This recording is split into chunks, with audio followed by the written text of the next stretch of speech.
Hey there, restaurant pros. It's David Scott Peters, and welcome to the Restaurant Prosperity Formula podcast. For over 2 decades, I've been guiding restaurant owners to success with the proven principles of something I call the Restaurant Prosperity Formula. I originally created the formula based on the daily practices of the most successful restaurateurs I've coached, and now it's the foundation of what I teach restaurant owners like you so you can achieve success. What do I mean by success? Success is a restaurant owner who dictates the terms of their life and their bank account instead of their restaurants dictating those things for them. Success is a restaurant owner who has freedom from their restaurant and the financial freedom they never thought possible. How you define success is up to you, but I do know the way to achieve it is using the Restaurant Prosperity Formula. This season, I'm diving even deeper into the core elements of the formula: leadership, systems, training, accountability, and taking action. Along with my insights, you'll hear from special guests, industry experts, and inspiring success stories from fellow restaurant owners who've turned their businesses around and found their definition of success. In this episode, number 111, our guests are Angie and Doug Brown, owners of the Cove restaurant and Peninsula golf course in Long Beach, Washington. Both coming from big tech careers and having both worked at Microsoft, they followed Doug's passion for golf and purchased a golf course and restaurant back in 2017 with the intentions of traveling and enjoying retirement. Little did they know what the learning curve had in store for them. Let me just say that these two entrepreneurs really kicked ass when it came to systems, but more importantly, they learned how to communicate with their team so they could take ownership of everything that needs to be done in the restaurant. Listen in as Angie and Doug show every restaurant owner looking for change and freedom what the journey can look like. Let's get started. But first, a word from our sponsor. We all know managing costs is one of the most important parts of running a profitable restaurant, especially now. But between fluctuating vendor prices, waste, labor, and the never-ending list of tasks that demand your attention on a daily basis, it can be challenging for even the most experienced of us to manage costs well. That's where Margin Edge comes in.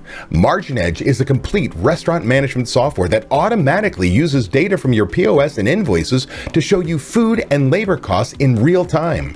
Don't wait until it's too late. Margin Edge gives you tools to make decisions in the moment, like a daily P&L, price alerts on key ingredients, and real-time plate costs, all without ever having to touch a spreadsheet. Take control of your costs, work more efficiently, and be more profitable.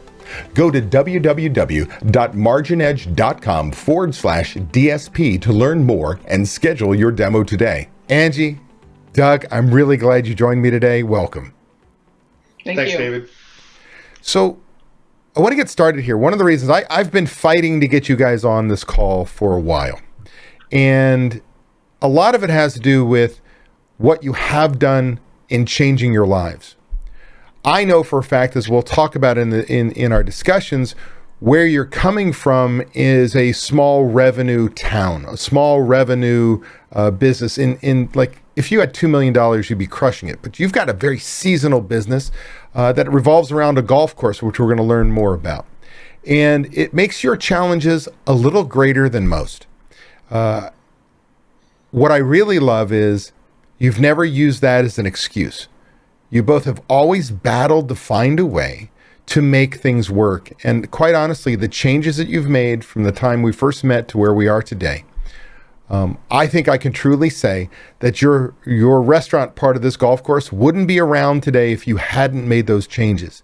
And what's really exciting to see is as you flirt with higher sales from time to time, how different that restaurant becomes. When it becomes something that you go, man, this thing could really, really do well, especially if we're not in such a seasonal spot. Along with that, what you provide to the community, because it's not just about the financial for you guys, it's about what you bring to that community that I think is admirable and sometimes challenging, because you want this to really be a staple that your locals, not just the tourists, but the locals can count on.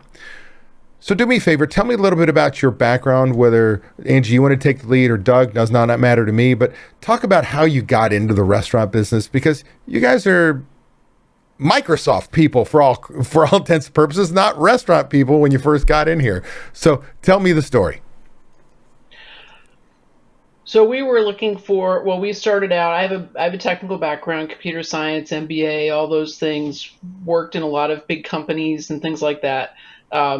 got a passion for being a manager, and I always wanted to be a general manager. That was my life passion. And I love developing people. Around when my youngest son was 1, it became really clear that one or the other of us was going to need to stay home with them because of some other things that were going on with them. And so I volunteered to be the person to do that. And so I was focusing on kids, and when they finally hit middle school and high school, it was clear they didn't want to have me around. Even though I needed to be around, I didn't need to be doing homework for them or anything. They had to make their own stuff happen. So we were looking, and Doug was still at Microsoft. We were looking for some retirement opportunity. And I don't think we had this one in mind. We were thinking, RV, because we used to RV a bunch as a family and stuff like that. So we were looking for an RV park. Well, this particular golf course, and Doug's passionate about golf so much that my second date, I think I went and bought golf clubs because I liked them that much. So we went to visit this place that my brother and my husband ganged up and had a plot behind the scenes. They knew it was for sale, and it was amazing food, and it was really fun golf. And it was at the right price, something we could afford.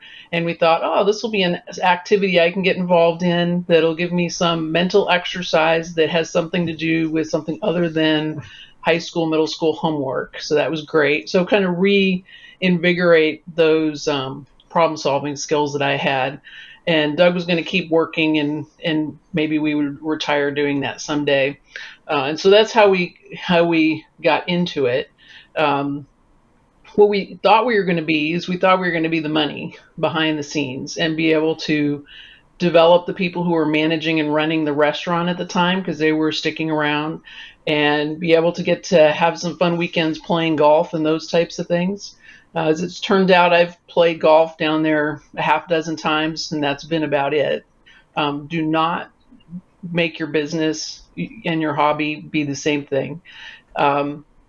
So we're realizing it's not a retirement task. We had a pandemic. We were technology people, and oh my gosh, this town in the furthest southwest corner of the state of Washington is so far away from being a technology town, it's not funny. So you take 2 Microsoft people, drop them into an extremely low-tech environment, and what happens? Well, we found out. So we took advantage of the pandemic and used it to be able to make some things happen that we couldn't happen before. But it basically drew us in a way we never planned on doing because as a result of the pandemic and our management leaving and our chef leaving. So it's been quite the unexpected adventure for us. But hey, I like learning, so I got what I asked for on that one. So I'd add that the course was 3 weeks away from the course, and the restaurant were 3 weeks away from ending. The employees had already been told they were all off looking for new jobs. It was over. And I grew up on Vashon Island, very small community, very similar to the Long Beach vibe. There's the people who stay there forever and the people that get out and go do something, and then the people that get out and go do something and come back and retire. But it's a very small town, and to see a golf course die, to see a restaurant die, for those people to lose their jobs, that kind of hit our heartstring. And we thought, let's be the capital. Let's be some strategic leadership. Let's develop people so that they can learn and grow. I believe that most people don't know their full capacity, and we have to stretch them into that. So we think about the Cove and Peninsula Golf Course as a fun, safe place to eat, work, and play. We give good, safe jobs to people in the community, and that's another reason why we did it. We wanted to grow the community, give people fun, safe jobs that they could, come to expect, and give customers a fun, safe place that they can rely on to get a great meal or have fun playing golf. So you guys are technology people. Angie, you're coming back into the business side of things after a little time off with the kids and family, thinking this is going to be, I'm gonna have time off. We're gonna grow this thing. We're gonna make it work, and then reality strikes. and that is what? Talk about what the challenges were like. How long ago was it? When did you first take over? And what were those initial challenges that really threw you a curve and said, oh, this is not going to be as easy as we thought it was going to be? So we bought the business in 2017. It was, we saw it first on the 3rd of September. We bought it on the 7th of October. So things went quickly. And because they were going to end at the end of September. The existing management team agreed to stay on and finish their year, and then we officially took over the restaurant and golf course January 1, 2018. That management team ended up having some family medical issues that took them out of state. They moved to Idaho to take care of their family, which was the absolute right decision. And they were very well known in the community, and they did a great job. It's just you got to take care of family, right? And so then we were left with, it's kind of here's this restaurant and golf course, go get them, right? And just as complicated it is to have recipes and make great food that looks amazing, the golf course is just like that too. It's like it's not just going out and mowing the lawn and pulling a couple of weeds. It's 55 acres of a golf course that, you've got to learn this whole ecosystem. So we were handed that in the end-ish of 2018. And so we had to go, pull in people to be chef and pull in people to help as servers. And it was very small. Before we took it over, they weren't open 7 days a week. And we aspired to be something like you said earlier. We wanted to be something that the locals could rely on, that we're going to be open. And so we opened up 6 days a week, Monday through Saturday, and then we flirted back and forth with brunch, but we it's never really stuck. But yeah, we had to kind of retool and figure out how are we going to be day-to-day managing and running a restaurant from being more behind the scenes and supporting them. And we're leaving a piece out of this. How far away do you live? You live compared to where your restaurant and golf course is. How far away is that? 187 miles away. So there's no just I'll be there in 15 minutes, right? I'll be there in 3 hours and 20 minutes if you go at midnight. So talk about what are some of the, restaurant, shit happens all the time. And then you add golf course.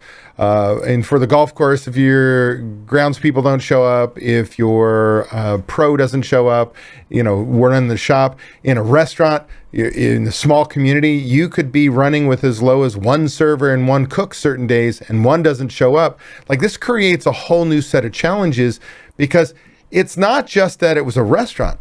You guys are new to both the golf industry and the restaurant business at the same time, living 180 miles away. What were some of those challenges? What was life like in that first year or two running the restaurant, learning? Oh, it was like drinking from a fire hose, basically. It became really important. One, I never knew it was so complicated to come up with a logo. That was probably one of the most time-consuming processes we ever went through, and thank goodness we're done with that, because that was months of work. Technology was our friend. So the first thing I was trying to do, how do you pay the bills? How do I get the bills? How do I make all of those things kind of come together? So we leveraged technology to be able to have a remote office and do, all those types of things, which definitely was a bit of a challenge for our staff to understand. Hey, what's this computer stuff? I just want to give me a piece of paper. We picked a point of sale system, not knowing what we should be picking. And it worked okay. It just didn't, it gave us more work to do in the back end than what we expected. And we didn't have a training program. We didn't have communication. Communication really ended up being our worst enemy. We joke about how there's this thing called telephone down there. It's in the air or something. Someone will say something to one person. By the time it gets to the other end, it is so completely unrecognizable. It's not funny. And sure, we played that game when we were a kid, but there's something down there that just makes it happen way more. So we had to get really focused on teaching people to seek first to understand and then to be understood, who was that? Franklin Covey says, or as I'll say, Stephen Covey, as I'll say to them, I'll say, ask before assuming. So if you can do that first and try to understand where the other person's coming from first, and then vent whatever your perspective is, a lot of times it eliminates the problem. So we very quickly learned that the majority of our issues were really around communication issues as opposed to anything else. And hammering home principles that we can make decisions, that we can use to make decisions. I worked for a gentleman at Microsoft who really pushed principle-led decision making. So our principles we're going to be fun, interesting, engaging, and safe. That we're going to do things that are best for the customer, the team, and the company. And then if you need a tiebreaker, what would your mom say? And if the more we could impart those principles and empower people to make decisions, it meant we didn't have to drive down. Most of our driving down 187 miles isn't to pick up a server shift or to cook.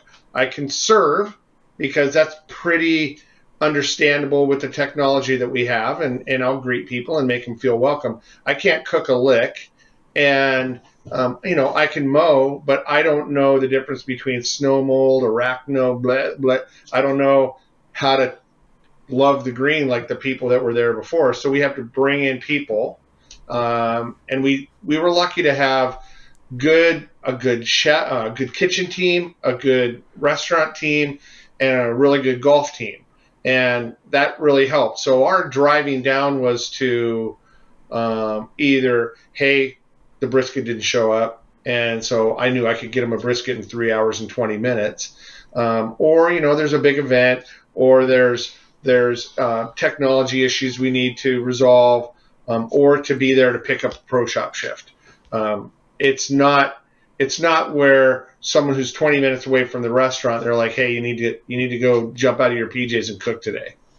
There's a lot of benefits of being 187 miles away in a big city where you can go find the food, you can go find whatever those things. Whereas where the business is located, it can take an extra couple days or an extra week or so for them to get things. And so that actually has turned out to be somewhat of a benefit.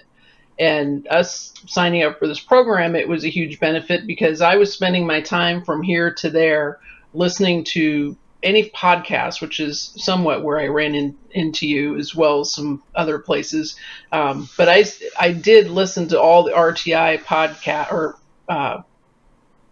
videos, I don't know, 4, 5, 6 times. I still go back and listen to them again on the drive down and on the way back. So by the time I hit the parking lot, they knew that they needed to be ready for whatever I had just learned on my way down. Well, let me kind of put a little pushback on we had a good kitchen team and so on and so forth. You had a different definition of a good team before we met. Your definition in the beginning, I should say, before numbers, before budgets, before all the KPIs and the things that you were searching for and put into place so quickly, was take care of the guest. Make a great presentation, make it taste great, like bend over backwards, take care of the guests, give them a menu that they love, make it, high end for the marketplace, but approachable for everyone. The challenge with that is, how did the kitchen do one on that level, which I dare say was really good in the beginning? Heck, you won awards for your chowder and so on. But how did it do on your bottom line when it came to, hey, this is a business needs to make money? Yeah, I'll hand this off to Angie in a sec, but that's a good point. They made great food that looked amazing, and the servers made memorable experiences in the restaurant. The flip side to that, side B of that album, is we didn't know our food costs. We didn't conduct regular inventories. We didn't have a way to manage waste or theft and things like that. So, so Angie introduced me to your program, and that's when all those things started kicking into gear. Yeah, we'd had some of the pieces in place. Well, I'd say we had kitchen staff. We had a chef that was extremely creative. I still love his food. Anytime I get a chance, I love to have it. but creative people aren't necessarily the best managers. And that wasn't necessarily, we were growing enough. He went from being a line cook, and the whole number of employees when we bought the property was 7 employees. And now we have 20 to 23, depending on the time of the year. And growing to that level of managing that is not it for everybody. Yep. Love his food, love it. And we were high end. I called us casual, finer dining. We were not a fine dining. Right. And now we're still better quality food. We don't want to be pub food. So we're trying to find what our spot is, and we're kind of adjusting it as we go. Now we're focused on making sure we have a menu that every cook can make. We got really focused on making sure that we have utility players, not specialized players. We've always been very focused on trying to have people work as a team, but I don't understand why restaurant finds that so much more difficult than the businesses we've been in. We were just used to people running as a team and not, yelling things across the room and all sorts of. There's a professional decorum we were used to, and that's what we were trying to bring to the restaurant. By the way, our kitchen is an open kitchen, so whatever someone says in the kitchen can be heard at the furthest table away in the dining room, like the words. I can hear everything in the office and everything in the pro shop. So there's very much of an environment there. So we had a great chef, but we didn't know what we didn't know. And when he, during the pandemic, decided that he'd had enough being stuck in the kitchen and not getting to engage with the customers directly, and decided to go do roofing for a while, then we had to figure out, what the heck do you do in the kitchen? Because I can fake server like the best of them, but when we had our first Thanksgiving dinner there, and we tried to cook our Thanksgiving dinner without supervision in our new commercial kitchen, we're lucky the building didn't burn down. Yeah, the thing that I noticed when we went through the prosperity formula, and that in all the systems, I think 23 different systems there, is we had pieces, right? We had a POS, and we had a menu, and we had a baby little tiny budget, and we had inventory, but none of it really came together into a system. So we had all these disjointed things, and we did a poor job of managing food costs. Like you said, the restaurant probably would have gone out of business had we not invested in the restaurant prosperity, the RTI, the mastery stuff, right? What was our food cost when we first brought all this together? Our food cost was 70%. Our prime cost was probably about 70%. Yeah. And I was doing some inventories, and when we were having the kids come in and work in the kitchen, our food cost one summer was running 60%. And that was because they were eating out of the refrigerator. So there were a lot of things that we had that we needed to not just focus on, because like I said, we were doing the inventory. I was learning about prime cost, and I was doing all those things, but I didn't know how to make it real so that the team knew what to do with it and how to act upon it. Well, I can remember when we first talked, it was easy for me to go, man, you're doing all these things. It's like, I had this gear, I have this gear, I have this gear, I have these systems you knew needed to be in place, even though you weren't a restaurant person. You would search out information, you'd put it in place, but it was missing the cog to go, that talks to here, and you need this number for that number to interpret to do with this number. And it wasn't quite a full system. They were systems. You knew you had to do them, but they floated out in space and did their own thing, which never really gave you the ability to proactively change. I can also tell you that anybody listening, that for the day-to-day, Angie didn't want to follow the program. Angie wanted the more advanced shit. Like, we would say, we're just going to work on checklists right now. No, I want menu engineering. We're going to work on, a budgeting labor. No, I want dollars per labor hour worked. And was always leaping forward because that's where her mind would go.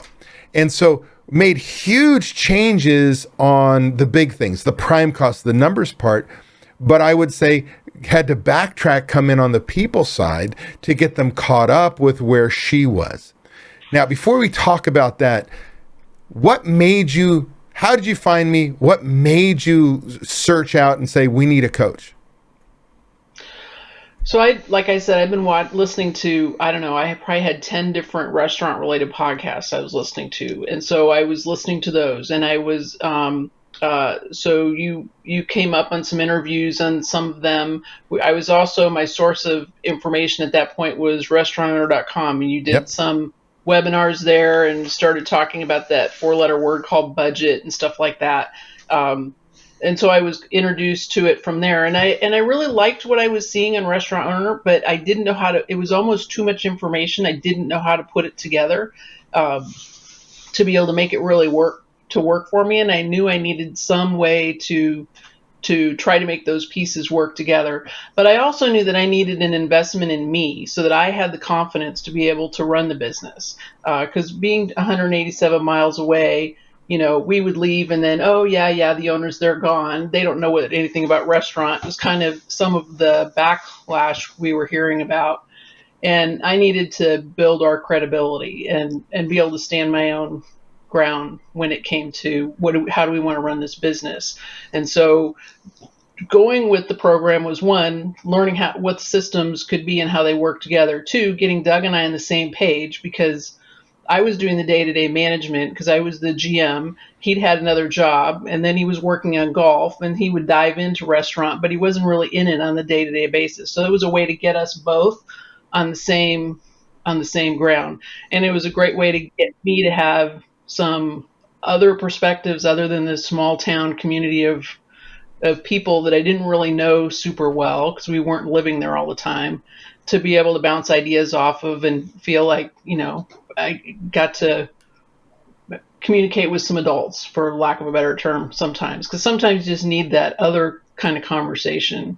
And I wasn't able to get that from the people who were working for us. They needed something else. So it really was multifaceted reason for going with you. So knowing that you jumped forward, went backwards, jumped forward, went backwards, you made this your own thing as best you could. What were some of the first changes you made, and what was that impact where you go, man, this really could be, if I buy into this could make a change for us? I got distracted by what you just said because I wanted to correct you a little bit on we had correct me away and I'll bring you back. We had all these different pieces. Yeah, go with it. I'll come back to it. Okay. So when we started really into the program and like you said, pull us back, and we're going to start at module 1, and you have to finish module 1 and your core values before you go to module 2. But what about the budget? Well, that's module X down the way. And okay, well then, right, you took us through this, and we didn't have recipe cards, really. We didn't have a recipe card with the picture, the method, the equipment, the name of it. The name matches the point of sale, every ingredient.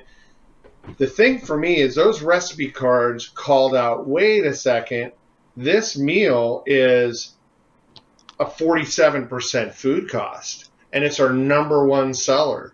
So to make up for that huge food cost, we're going to have to sell a lot of really low food cost stuff. And then we would find out that we had written the recipe wrong, and we said 6 pounds of pastrami instead of 6 ounces of pastrami. So it was a really great way. Every module was a really great way to stop and look at, is the data right?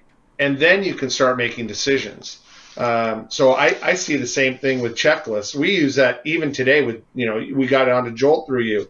And we've got everybody subscribed to, if this checklist isn't right, then you hit the 3 dots, make your comment. We'll review the log every morning, and we'll make changes. It's a living, breathing checklist versus a piece of paper checklist that you're just writing down and hand it into the chef. We had problems with our checklists where, it's a big, long list of things, and someone would just take a pen and go, done. And that's not really done, right?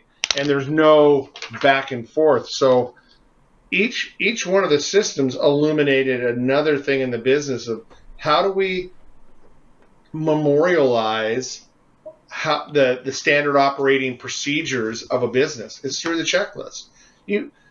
Any chef could come join us. Any chef that watches this could come join us and do 99% of the job right because it's just memory. But they'll miss, what if you forget to turn the fryer off? What if you forget to turn off the hood, blah, blah, the oven, etc. You can have a fire, right? So every module that we went through taught us something, even the core values. So when we interview someone, we don't have to kind of make up who we are. We know it. It's right here. It's written down. So I think the obvious things, food costs, labor costs, you really gave us a very bright light on labor cost. And even the most recent iteration of it is, instead of looking at it per day, look at it per 15 minutes, because those 15 minutes makes tens of thousands of dollars of a difference by the end of the year. So when you say what are the one or two things, I'd say the discipline to have the recipe card will illuminate your menu and illuminate your food costs. Managing labor on an hour by hour basis will cut many points off of your prime cost. Waste log was a big thing. Conducting regular inventories, not just doing the inventory, but the follow-up. So we do inventory every Monday.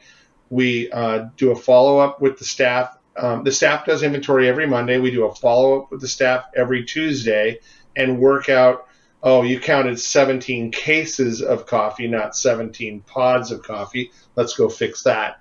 But that really helps us shave percentages off of the prime cost of the restaurant. So we had a lot of these systems that were there. Yep. They needed to be more efficient. I was doing a lot of the things from here. Yep. What we needed to do is we needed to be able to empower people to do more. So we were doing inventory before, but I did all the analysis. They weren't. So now we're forcing them to do more of that initial analysis, and we're double checking on it. One of the things that if I were to go back and start this whole thing all over again, I probably would. I did read every single lesson. I might not have turned in my homework all the time, like my kids. I might not have turned in my homework all the time, but I did it because I did take it very seriously. Yep. But we were already so far into developing some of these systems that it felt like putting them on the sideline and not following through and finishing them. I didn't want to go through the startup that we would have had to done to start that all over again. So that was a challenge. Now, I think if I look back at a couple things I would do if I were to go back and do it over again. One, the thing that really helped us was we brought one of our employees when your seminar opened up again. Yep. And we had her. She was our kitchen manager. We had her come. It really changed her perspective on, what is this? Because they kept having these little comments on the side about us and this restaurant group thing. And it really changed her perspective on things. And she brought that enthusiasm back. So if I were doing it over again, or we didn't have that option because we were in the middle of a pandemic, but I would do that as early in the process as I could to get people on board. And that would have helped us in particular because of the distance, right? The other thing that I found that was incredibly helpful to us, because our big issue turned out to be communication and planning, and really some of the tools underneath, because we changed most of our tech stack out. But communication and planning were really big things. But the thing that fundamentally was a turn for us in our business was when we finally got to the ends of the program and were able to do the things like the mission, vision, core values. Doing our core values probably was the biggest turning point for our business, because we could make it concrete for our employees. Here's how you can, if you make a decision using these core values, you can not use any of them at home. I don't care. But if you use these core values while you're here, you're not going to get in trouble. Yeah. You're making the best decision you can. And just because you made a mistake doesn't mean you're losing your job. I can't tell you how many times we have people come give us their apron and their key. Oh, I made a mistake. You're letting me go. We're like, no, mistake that you get fired for is when you don't learn from, right? So did you learn from it? What can we do to make the business better because of it? And we, move forward from there. So, the core value process and that mission vision, and we had a business plan before we started, but this took it to another level of detail, really put that headlight out there, so we could let people know who we are and what are we doing. And now we've taken it even further. We have a bulletin that we post that we're trying to do it weekly, but it's at least monthly. And we pick a core value each time that we focus on, and we give examples of where someone might have demonstrated that core value or what it means, so that we make sure we land that idea with them, that fun doesn't mean you just get to, do whatever you want. There's some boundaries around that. I absolutely, I'm trying to think how many years we've worked together. It's been 4, right? I mean, it's been a while. And the changes you've made are miraculous. Again, to go backwards, you had systems. They weren't connected. You had systems that relied on you, not other people. And as I kind of threw it as a throwaway comment, you did all the hard stuff yourself in some respects. We had a challenge with you in your time period of finding an implementer that could stick and do, and so you took a lot of it on yourself, which I openly say makes it harder for any restaurant owner to go through if we don't have that implementer.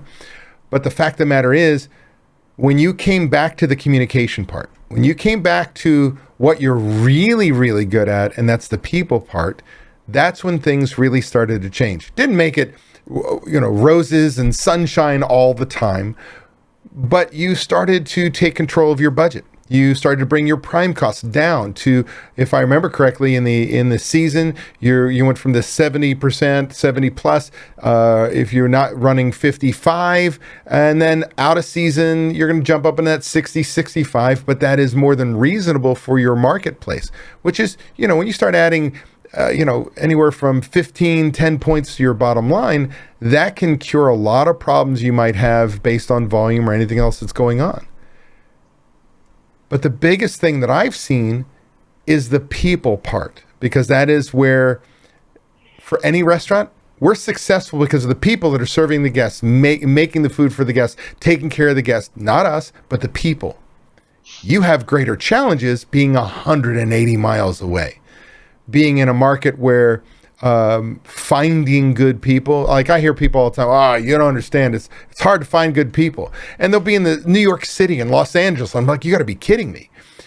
Meet Angie and Doug, who have like 5 people live there year round, and the same employee has gone to every restaurant 3 times in the last 3 years and keeps rotating through. Like, you truly do have a challenge finding and developing those people, but you have found a way to do that. Talk a little bit about what is life like today?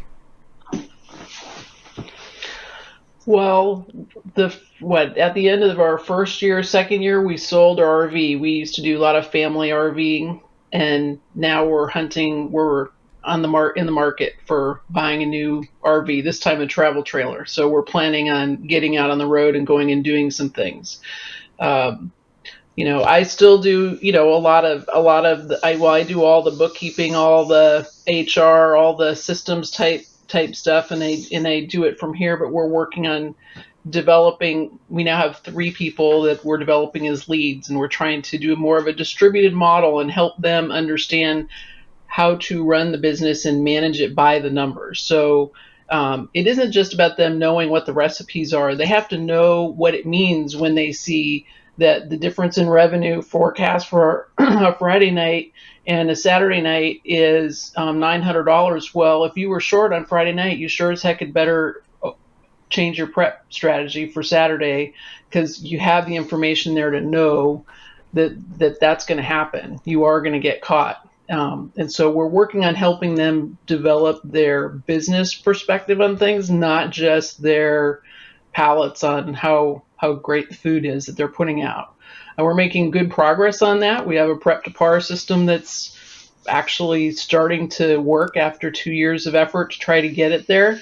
And we're making good progress on that. So now we can take it to the next level, and we're really hoping that we can get back to Doug and I getting to have a life either, playing with my son's puppy in our backyard, or putting in a greenhouse, or going and doing some traveling around the country, visiting some of the other restaurants that we have met the owners of while we've been in this program. So those are some of what our aspirations are.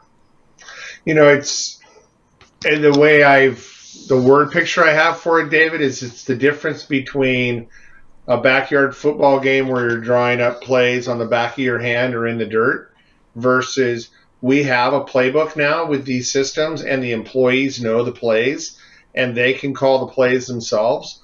And as coaches now, we can sit back on the sidelines and make corrective moves, or watch something happen and go, that's a great idea, let's go do something new with that, versus waking up in the morning and going, oh my God, I wonder what's going to happen today.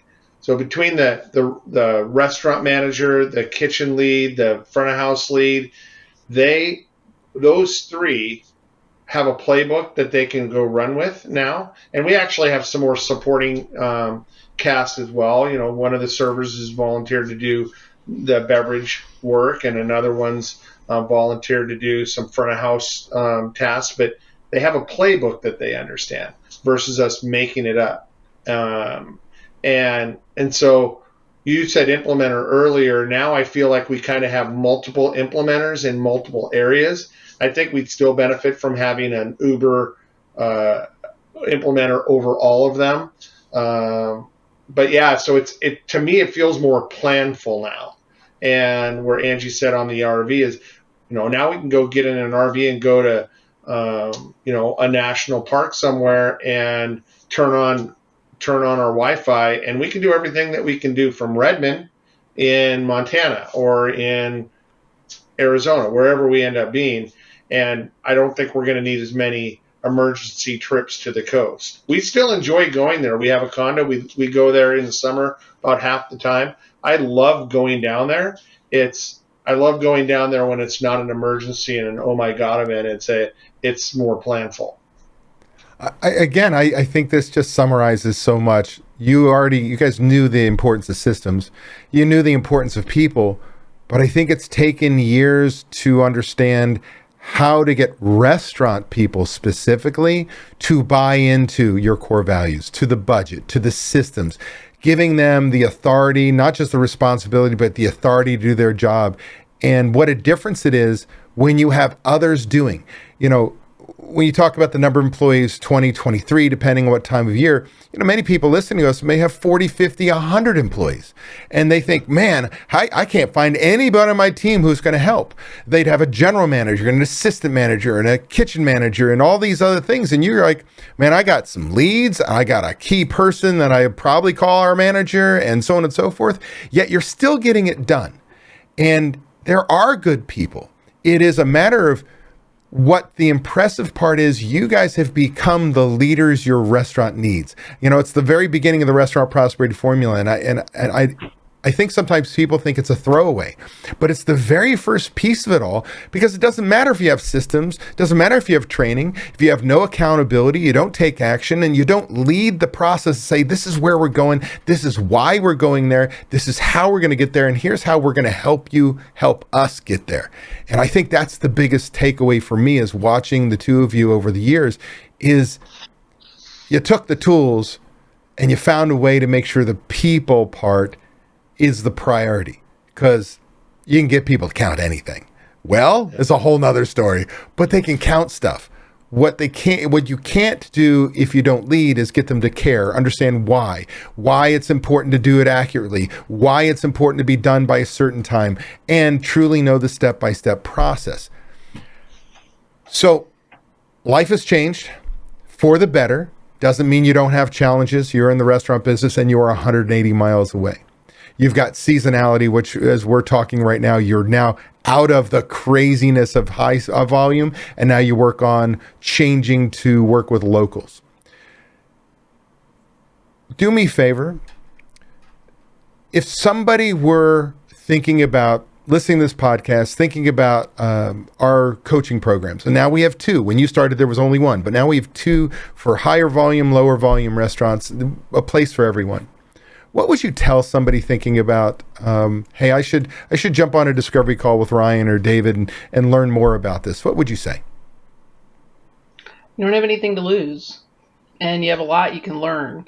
I don't think anybody has all the answers, and I think that I found it to be, I found you to be challenging in the way that works well for me. You challenge me. You don't step in and do all the work for me. You remind me of the things that I try to get out of, like podcasts. So you keep me honest from that point of view, and you feed me enough information that I can really make some tangible differences in my business. And we went and we tried some other things in the middle of all this, and I came back because I enjoyed our budget calls, quite frankly. Those were really hard discussions, and I started getting interested in you because of the budget, and I just couldn't make it happen on my own. And now I love the budget. The budget is our plan, it's our forecast, it's our vision for the future, and I know that I don't have to be freaking out about what's going on today as long as I can see what are we planning on doing this month, what are we planning on, how are we doing against our goals for the year, and it gives me a much more balanced perspective on things than I had before. So that's really been a great thing for us to have. And I would say if I were to do it over again, I probably still would be a little bit of a contrarian because I challenge things, etc. But I made a choice when I joined the program to believe in the program and to follow the program. And even if you don't think I did, I wasn't doing 4 different programs at the same time like I might have done otherwise. I really would recommend to people buy into the program, give it a try, and follow through on the details and try to see what you learn from making it work for your business. There may be parts of it that end up evolving into another way to solve that particular need, but seeing how it can work will inform how you want to make it work in your business. And you can't trade the experience of having that group of restaurants to be able to ask questions to, or the feeling that comes from giving somebody a piece of advice that you didn't know was a great piece of advice, but they get to use and are very thankful for it. It's a very rewarding to be part of a community that really supports one another. Would you say that would be one of the unexpected things or changes or benefits of joining the program is the other restaurant owners that you get to talk to on a weekly basis? Is that kind of your thing that goes, man, there's somebody who understands what the hell we're going through? Oh, absolutely. Yeah, absolutely. Yeah, no doubt. Yeah, I'll try to limit my duplication of what Angie said.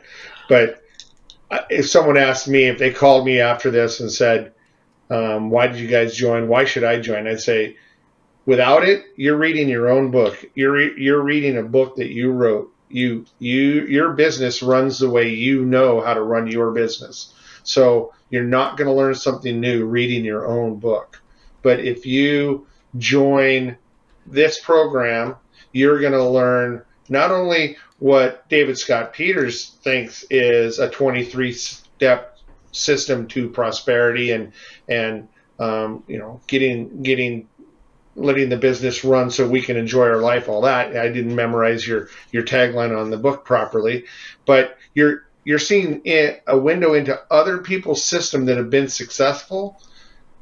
And then what you said, the community of people you get to talk to every week, every month, every quarter, face to face, that's super valuable. Hey, how did you guys deal with these delivery charges? Hey, what are you guys doing about catering when you have a big event and your restaurant's open and your food truck? How do you deal with this stuff? That is really important. So the things I value out of it, and Angie, I remember the day that we said we are going to just follow the system, trust the system. If we get to the end and it didn't work, we'll say, hey, we learned something, but we're going to, instead of rage against it, we're going to follow it and learn from it.